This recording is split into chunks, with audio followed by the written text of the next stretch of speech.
Oak and the Star.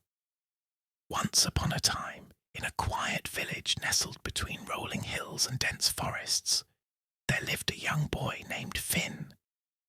Finn had a curious heart and a deep love for the woods that surrounded his home.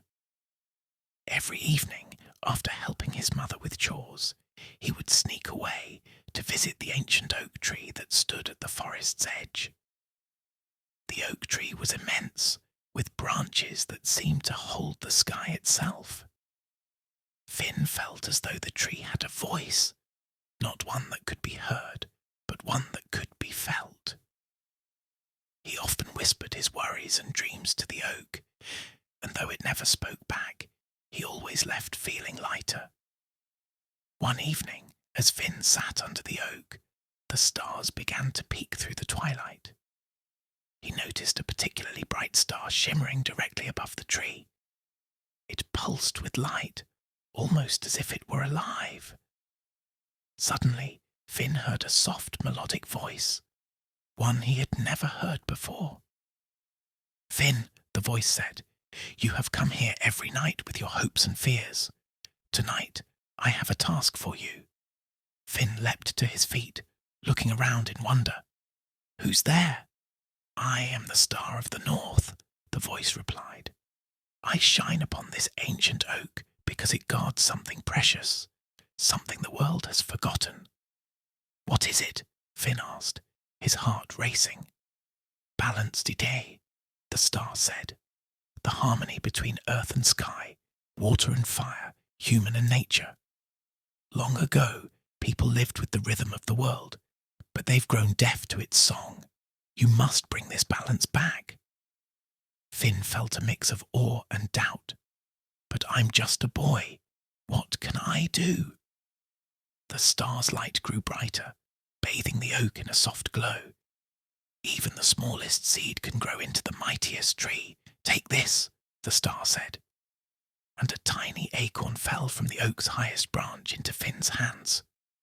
"Plant it where the world needs healing and listen closely. The oak will guide you." The next morning, Finn set out on his journey. He travelled to a nearby village where the river had run dry. He planted the acorn on the cracked riverbed and waited. Nothing happened at first, but as Finn sat quietly, he began to hear a faint rhythmic hum.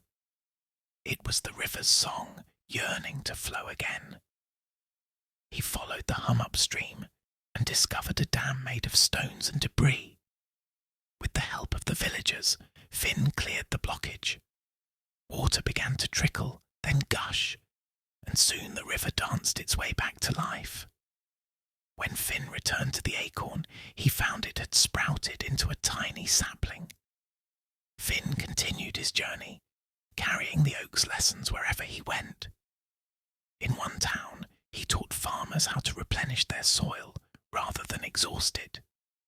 In another, he helped replant a forest lost to fire. Each time, he listened to the world's song, finding the melody that had been forgotten. Years passed and Finn grew older. The tiny acorn had become a mighty tree, one of many he had planted. The balance he worked to restore began to ripple outward, touching lives and landscapes far beyond his village. One evening, as Finn sat under the first oak tree, now ancient and strong, he looked up at the sky. The Star of the North shimmered down at him, as bright as ever. "Thank you, Finn," the star said. "You've shown the world how to listen again." And as Finn closed his eyes, he felt the hum of the earth beneath him, the whisper of the wind in the branches above, and the steady, comforting rhythm of a world in balance. And so, the boy who had once doubted his own power became a legend, a living reminder that even the smallest acts of care can grow into something mighty. Good night. May your dreams be as boundless as the sky and as rooted as the ancient oak.